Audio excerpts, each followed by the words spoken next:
Dulunya itu pantai, hampir 200 atau 300 meter ke laut. Sekarang udah menjadi karang semua, pasirnya udah hilang, terkikis sampai ke tepi ini. Nampaknya sudah menyusut betul, udah menipis. Pemerintah itu udah menganjurkan pindah. 5-6 tahun dah, out dah kita dari pulau ini. Udah minggat dah. Kita sebenarnya nanam 40 ya? Ya. 40 bibit mangrove.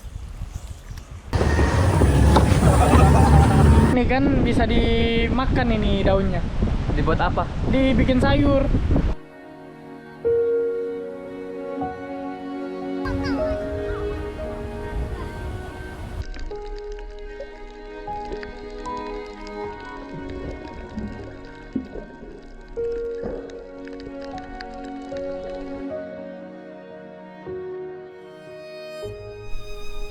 Kami kembali ke Pulau Mensemut, pulau yang akan tenggelam dalam beberapa tahun ke depan.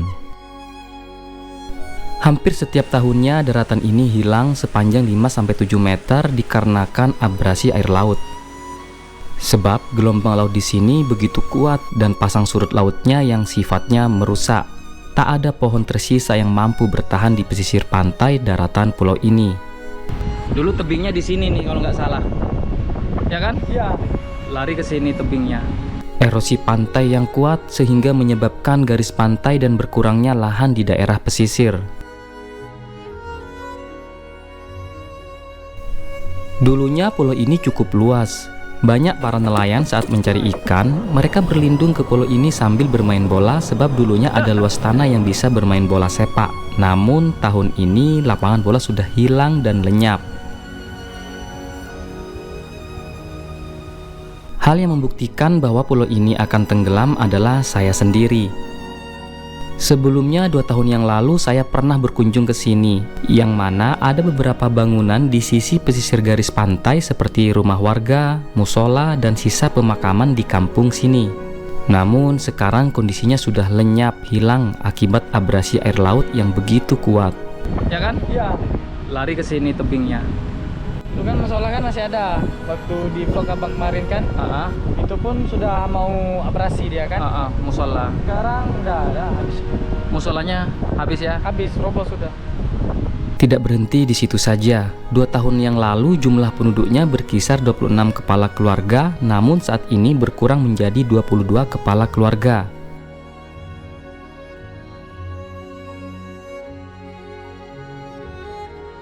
Mereka terpaksa memilih pindah ke tempat daratan baru yang lebih aman. Kendati demikian, mereka juga terpaksa akan kehilangan mata pencarian utama mereka, yaitu ikan yang melimpah ruah yang ada di sekitar pulau ini.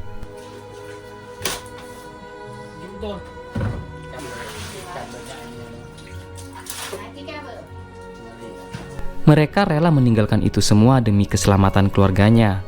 Akan tetapi sebagian penduduk lainnya masih tetap memilih bertahan di pulau tersebut. Alasan utama mereka bertahan di tempat ini adalah di sekitar laut Pulau Mensemut, ikan-ikan begitu melimpah sehingga tidak begitu banyak menghabiskan bahan bakar untuk mencapai ke tempat buruan laut mereka. Di lain sisi, mereka juga punya rumah apung yang bisa menangkap ikan dalam jumlah yang besar. Mereka menyebutnya kelong apung. Kelong apung ini bisa menebar jaring yang besar sepanjang 7-8 meter. Selain itu, bisa dibuat juga sebagai tempat memancing yang ideal dan aman. Mania cumi. Mantap, mantap. Mantap ya. Di kelong apung inilah mereka juga memproduksi hasil tangkapan ikan ke dalam panci ukuran besar yang sudah disediakan tungku untuk dimasak dengan cara merebus. Lalu setelahnya dibawa ke Pulau Mensemut untuk dijemur sebelum dikirim ke pasar-pasar terdekat. Seperti ayahnya dari Dian, beliau bernama Pak Sadri. Beliau sudah 4 generasi tinggal di pulau ini dan masih bertahan di tempat tersebut.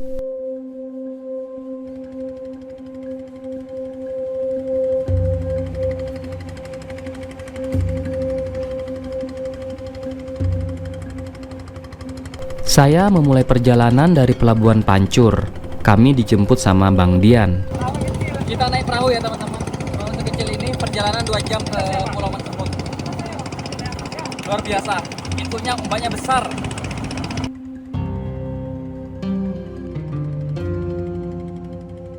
Di perjalanan, tanda-tanda cuaca seakan memberitahu kami dengan mengirimkannya ombak yang mempengaruhi gerakan perahu kami sedikit. Di lain sisi, perahu Bang Dian tetap melesat melaju ke depan tak gentar dengan tanda-tanda tersebut.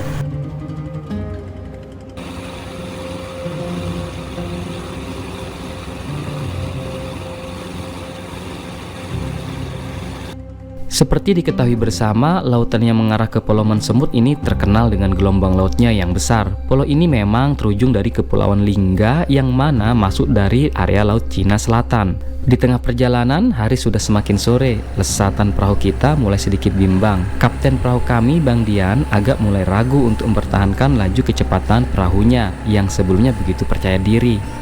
Namun kali ini kami harus mengakui alam tidak bisa dilawan apalagi ditantang. Kita hanya manusia kecil yang tidak akan mampu mengontrolnya. Manusia seperti kita harus menghormati dan menerima kekuatan alam, bukan mencoba untuk menguasainya. Alam tidak pernah salah memberi tanda, hanya kita manusialah yang sering lupa membaca. Gelombang sepanjang hampir 2 meteran menghantam perahu kami. Kami di dalamnya terhempas dan seakan main rolling coaster.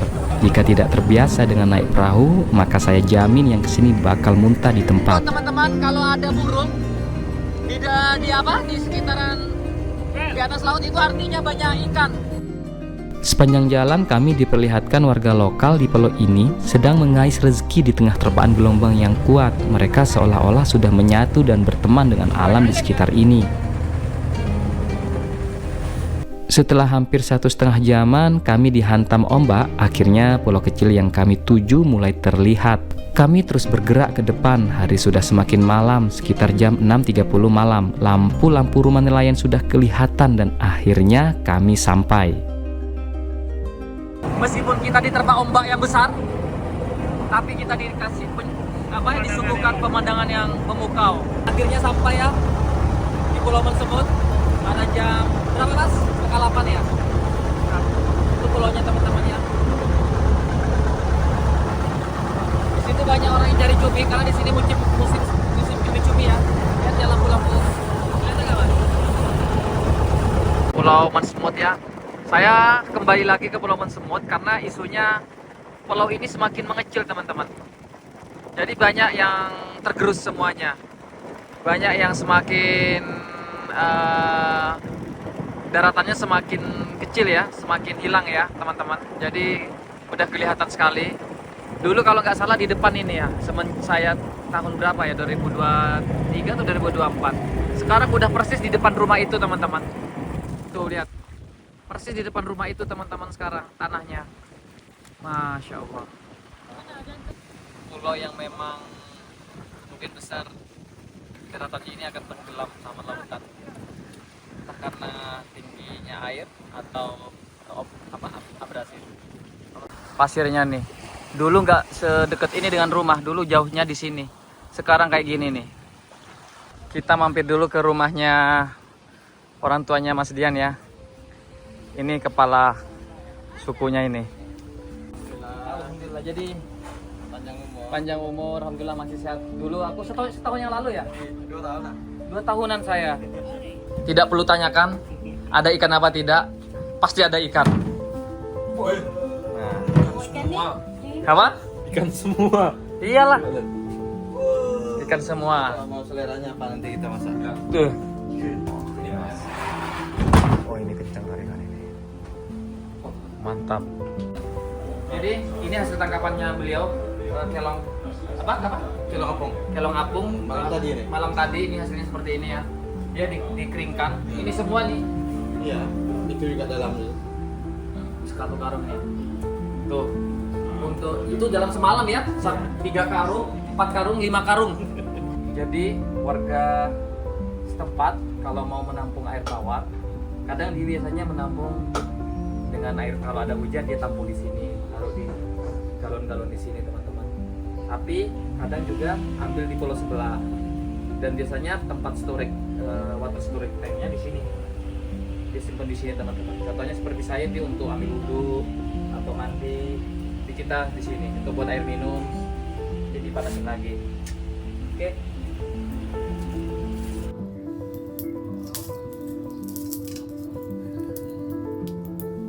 Sebelum banyak. Banyak lumba-lumba, saking banyaknya sampai apa? Sampai risau kita. Dia kan makan cumi. Aku dia sama cumi. Dia suka sama cumi. Dia suka sama cumi, makannya kan. Nelayan terganggu. Terganggu lah. Oke. Kita kasih oles kan. Enak deh.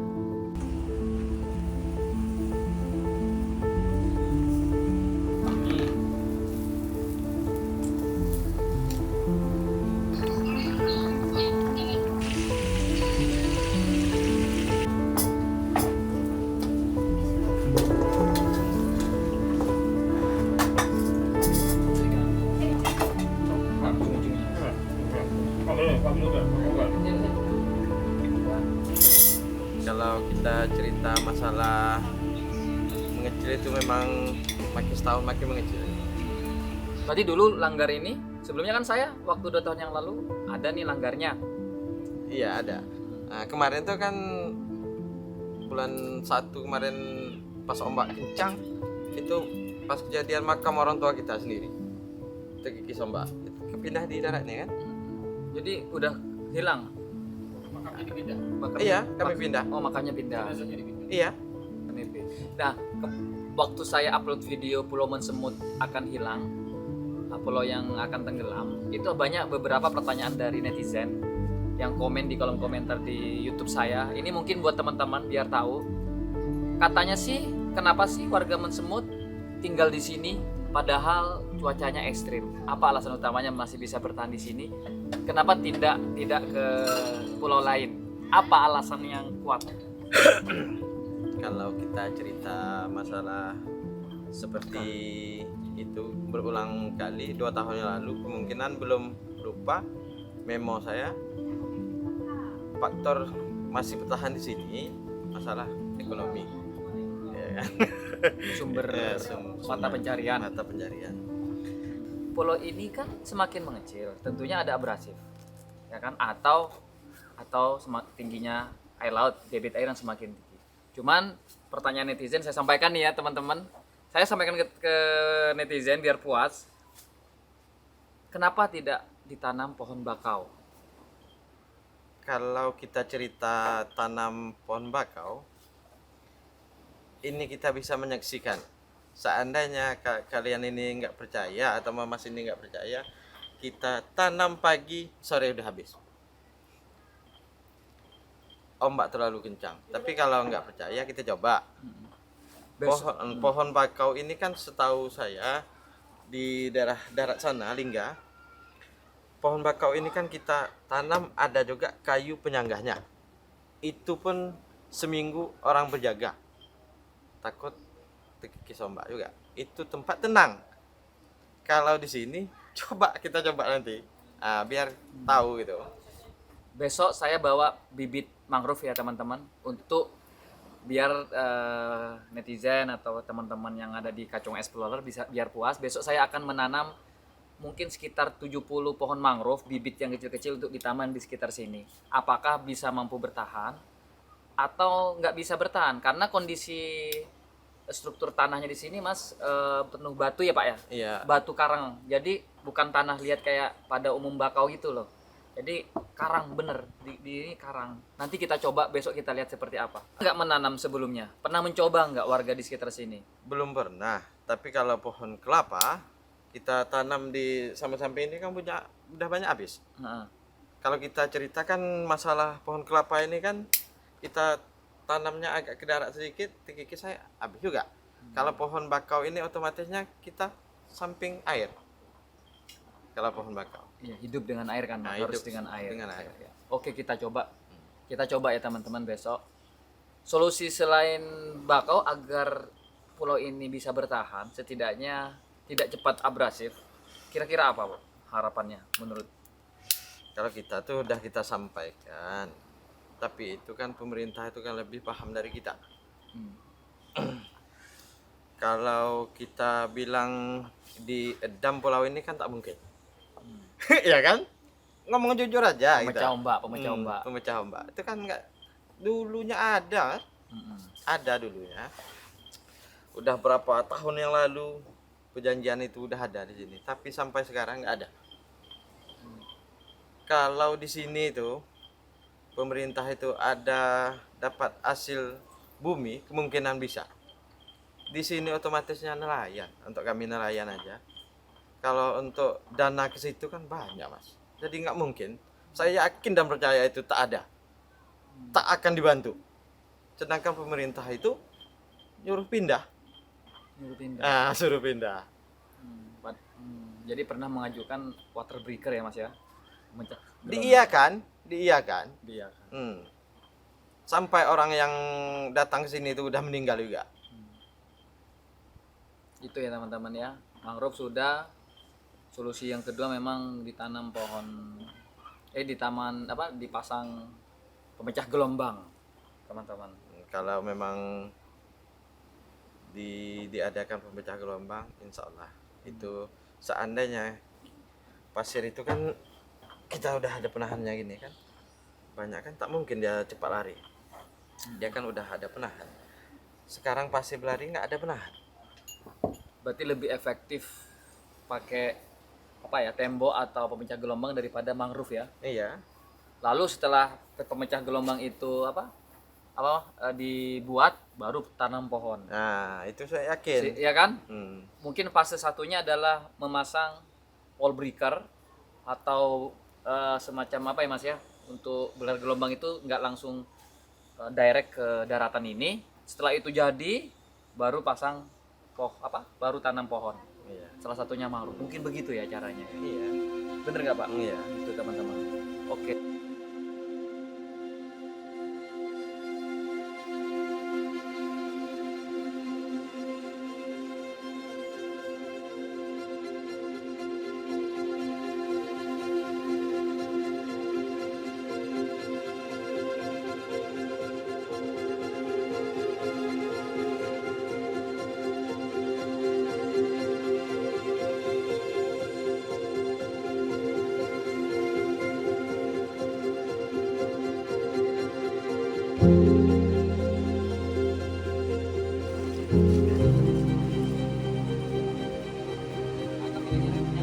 Pagi harinya kami persiapan berangkat menyelam. Rencananya sih lagi mau ambil kerang laut. Kami bertiga menggunakan perahu kecil. Kami berencana menyelam di pinggiran pulau sebab infonya terumbu karangnya bagus. Saat tiba di lokasi buruan, kami mulai menyelam.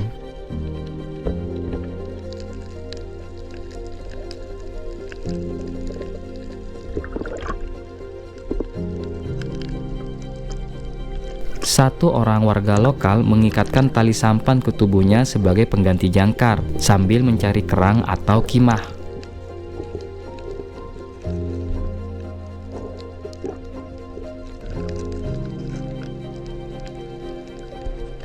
Satu persatu beberapa kimah sudah kami dapat, namun sepengetahuan saya tidak semua kimah bisa kami ambil dikarenakan ada larangan dari pemerintah. Hal ini benar adanya karena kimah seperti kimah besar populasinya semakin sedikit, dan selain itu untuk menjaga ekosistem laut seperti menyerap partikel-partikel kecil dan zat-zat berbahaya untuk menjaga kejernihan air laut. Ya, pada dasarnya agar lautan terjaga tetap lestari dan seimbang. Setelah kami mendapatkan beberapa kerang laut, lalu kami kembali pulang untuk memasak kerang-kerang tersebut.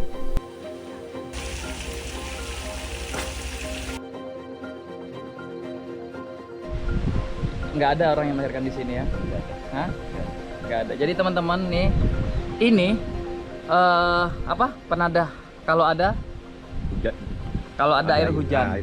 Jadi air hujan ini dia dari kayu dialirkan untuk ditampung ke penampungan air tawar. Karena memang sejatinya di sini nggak ada air tawar, nggak ada sumur. Pagi Pak. Pagi. Menurut saya teman-teman, untuk bakau mungkin kita coba nanti tanam ya. Untuk bakau kita coba nanti ya Pak RT ya. Kita coba. Tapi karena ini kayaknya kalau untuk pohon ketapang, ini pohon ketapang ya? Ya Mas ya? Ini para penduduk setempat menanam pohon ketapang. Ini kayaknya baru, dulu nggak ada saya. Ini. Nggak ada, baru ini. Ini baru ya teman-teman. Nah ini kalau yang bentuknya besar ini. Ya, ketapang. Udah dewasa. Sini pasir putih ya teman-teman. Dia nada. Terus lari ke sini. Nah. Ini jangkar kapal ya? Juga kapal. Oh iya, jangkar kapal. Iya, perahu kecil biasanya. Ganti ini Jalan di mana 2 tahun yang lalu? Masih di atas Di karang. sini, masih di atas karang ini, teman-teman. Pasirnya masih di tepi situ. Dulu Sekarang ya. udah ibarat kita jalan di tengah hutan nih. Ah, ah. Jadi dulu kita pasirnya di situ ya 2 tahun yang lalu ya. Sekarang ngecil nih. Ini kayaknya bakal tumbang juga ini. Semoga nggak tumbang. kita masuk di dalam dulu, main-main. Masa kecil dulu. Masuk kecil dulu. Itu kan adalah orangnya. Ya. Tapi akarnya udah kegerus ya, udah keambil nih pasir-pasirnya. Ya. Udah keluar semua nih akar-akarnya. Tuh lihat. Udah pohonnya bagus sekali ya warnanya. Ini termasuk kayu yang langka lah, jarang ada di pulau-pulau lain. Kalau kami orang sini bilangnya pohon budi. Hah? Pohon budi. Pohon Namanya budi. Ini adalah budi. Oh, bagus ya pohonnya. Daunnya itu kayak ijo-ijo gimana Iya. gitu. Gitu. Macam tak kena angin, tak ada angin nanti baru dia tumbang. Oh. Ya, Seringnya efek, kayak gitu. Macam nggak boleh kena angin. Kalau kena angin bertahan terus dia. Kalau kena angin, Dia bertahan terus. bertahan. Kebalikan dia. kalau kena angin bertahan. Kalau nggak kena angin tumbang. Nah, tumbang. Justru kalau nggak ada angin tumbang ya. Tumbang. Beda dia sama pohon-pohon Em sering yang lain. emang kayak gitu. Emang dari dulu gitu. Nggak perlu kita ambil. Oh, ini yang besar ini. Iya. Unik ya pohonnya ya. Iya. Banyak ini kan. Bercabang-cabang gitu kan. Nggak gimana gitu kan bentuknya. Kayak bonsai. Iya kayak bonsai. Kayak bonsai versi besar. Tanda-tanda pohon ini akan tumbang. Ini tanda. Pohon ini selain unik kan bisa dimakan ini daunnya. Dibuat apa? Dibikin sayur. Mana? Ini. Makan sayur, makan pohon daun budi. Tapi kalau orang nggak biasa agak pahit lah. Nggak apa-apa, kita coba. Oke. Sedikit aja. Jadi pohon-pohon atau hutan mini Pulau Mensemut inilah yang melindungi rumah-rumah warga dari terpaan angin laut yang kencang. Berapa pohon yang tumbang? Tumbang lagi. Jadi semenjak 2 tahun yang lalu saya datang ke sini, ada berapa pohon yang tumbang? Baru ini 2. Baru ini 2. Baru ini 2 ya. Semenjak saya 2 tahun yang lalu ngevlog ke sini. Selain pohonnya kan ada 2 rumah habis tumbang, sama musola 1 Tumbang. roboh kena ombak. Kemarin kan ada rumah di sini kan, ada berapa biji rumah itu di situ kan. Sekarang udah tidak ada lagi. Nah ini pohon yang tumbang. Nah bapak itu Ah, ah. sekarang udah habis. Dulu Itu udah kelewatan ini. Kemarin dulu aja udah dikikis ya kan, masih lah di sini tebingnya. Bayangkan berapa meter sudah dia maju lagi. Iya ya. Daratannya di sini ya. Ini teman-teman, nih pindah lagi ke sini. Dulu tebingnya di sini nih kalau nggak salah. Ya kan? Iya. Lari ke sini tebingnya. Dulu musola kan di sini. Ya, gimana? Dulu kan musola kan masih ada. Waktu di vlog abang kemarin kan, Ah, ah. itu pun sudah mau operasi dia kan. Ah, ah. Musola. Sekarang udah ada habis. Musolanya habis ya. Habis roboh sudah. Jadi menurut Pak RT di sama warga setempat, bisa nggak nanti tanam bakau ditanam di sini dan bisa bertahan nggak Pak RT? Kalau dipikir secara logika saat Bapak tak bisa. Alasannya tak bisa kenapa? Karena di sini kan ombaknya terlalu kencang. Ombaknya terlalu kencang dan juga pasirnya kayak apa? Lari-lari gitu kan. Jadi kalau untuk menurut Bapak tak bisa lah. Hah? Susah. Susah otoknya tanam bakau di sini. Nih, Pak RT. nih ikan cumi-cumi. Ya, sini dulu ramai. Penduduknya pun lumayan ramai juga. Sekarang kan udah tinggal sedikit. Karena itu tadi pantainya sudah barasi, sudah habis terkikis. Jadi nelayan tuh banyak ngungsi ke daerah lain. Perkiraan saya paling-paling sekitar 7-8 tahun lagi pulau ini akan habis kikis. Karena 2 tahun aja sudah main puluhan meter. 2 tahun, apalagi 7-8 tahun. 2 tahun saya sampai sini kemarin, tahun 2023, itu pantainya masih luas, masjidnya masih ada. Tapi sekarang 2 tahun saya sampai sini lagi, masjidnya sudah tidak ada.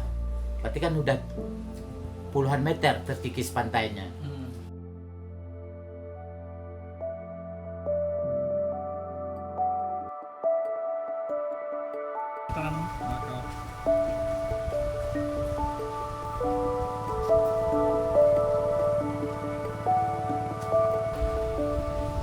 Ini saya rencana mau ini ya, mau tanam bakau seperti yang disampaikan teman-teman. Kita coba, kita nggak banyak dulu ya, sekitar ada 50 bakau, 40 bakau. Jadi kita mau nanam dulu. Kalau seandainya ini bisa bertahan, kita akan tanam lagi. Dan bisa.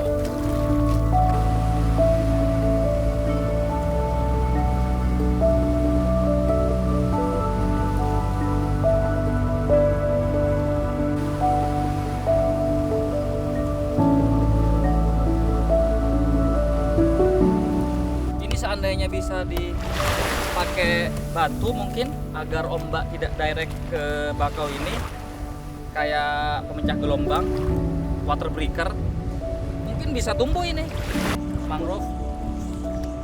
Kita nyoba dulu, kalau memang nanti bisa bertahan sampai berapa Paman? Bertahan 1 minggu. Nah, 1 minggu artinya akar-akar gimana Paman? Akar udah Itu Paman. hidup. Mungkin kita akan nambah lagi Nah, untuk pohon bakaunya. artinya kita coba dulu ya, kalau memang masih bisa bertahan, oke. Jadi kita sayang sekali pulau ini tinggal sedikit lagi dalam pemerintah dibiarkan pulau ini akan tenggelam. Kasihan dengan masyarakat yang kehidupannya nelayan di sini. Mereka akan lari dari sini. Dan kehidupan mereka betul-betul bergantung ikan-ikan yang dekat-dekat seputaran sini. Jadi saya mohonlah sedikit perhatian, apakah buat tembok penahan gelombang di seputaran sini untuk menjaga jangan sampai abrasi ini melanjut lagi. Itu. Karena kalau kita lihat daerah-daerah seperti di belakang hutan, di mana sekarang udah cukup bagus tembok penahan gelombang dia, jangan dibiarkan, karena ini dalam 4-5-6 tahun ke depan ini pulau ini akan tenggelam. 2 tahun saja yang kemarin di lokasi saya berdiri tak jauh ini ada musola atau surau, sekarang sudah hilang, tumbang, dihantam gelombang. Berarti kan sudah luar biasa, cuma 2 tahun. Yang kemarinnya pantai agak sekian 20 atau 30 meter ninggar musola, ternyata sekarang kaki airnya udah nyampai ke musola. 2 tahun aja, 2023 saya sampai ke sini, sekarang 2025. 2 tahun. Bayangkan apalagi 10 tahun atau 5 tahun ke depan, mungkin habis pulau ini. Jadi saya mintalah sedikit bantuan kepada aparat pemerintah daerah, baik itu kabupaten, provinsi ataupun pusat. Perhatikanlah masyarakat yang ada di sini. Jangan dibiarkan mereka sangat mengeluh sekali. Tidak ada mereka yang bisa mengadu ke siapa-siapa. Selama ini mereka ngadu ke yang berkompeten, ternyata tidak ditanggapi. Hanya sebatas angin lalu saja.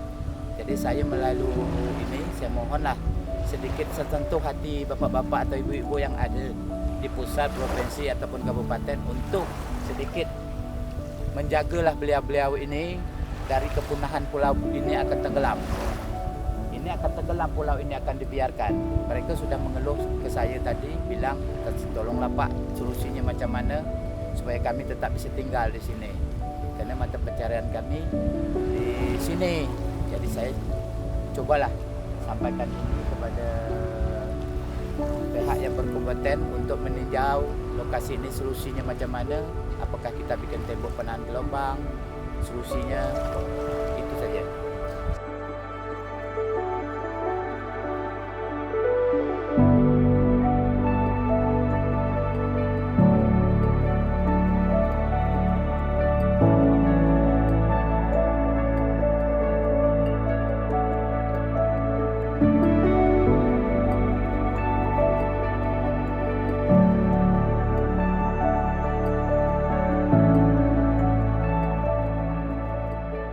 Pada tanggal 5 Agustus bibit bakau aman dan masih hidup Bang Kacang Respon.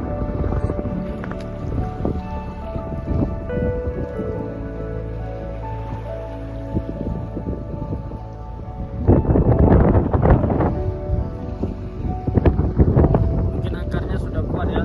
Ini sudah 2 hari badai belum